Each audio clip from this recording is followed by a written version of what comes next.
जणांवर कारवाई केली? मुळात हे सायलेन्सर अवैधरित्या बसवलेले आहेत. मूळचे कंपनीचे सायलेन्सर काढून आवाज करणारे, फटाका वाजणारे सायलेन्सर बसवले आलेले आहेत.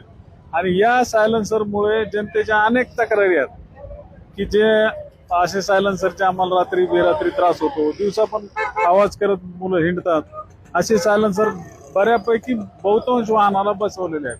हे सायलेन्सर वर आम्ही आता सध्या कारवाई करत आहोत. यापूर्वी पण बऱ्याच वेळा कारवाई केली. परवा 2 दिवसापूर्वी मोहीम केलेली आणि आता सध्या जिल्हाभरात कारवाई चालू आहे. आणि सध्या फक्त तात्पुरते आहे का काय? नाही, चालूच आहे. मोहीम चालू राहणार. 2 दिवसापूर्वी बी केलेली चालूच राहणार. ते जसं काम चालू राहील तसं चालू राहील. सर्वांना आवाहन करण्यात येत आहे की सायलेन्सर, मॉडिफाईड सायलेन्सर बसू नका, मॉडिफाईड नंबर प्लेट बसू नका, डुप्लिकेट नंबर प्लेट बसू नका, जेणेकरून कारवाईला सामोरं जावं लागेल. सर, हे कारवाईचं स्वरूप कसं आहे?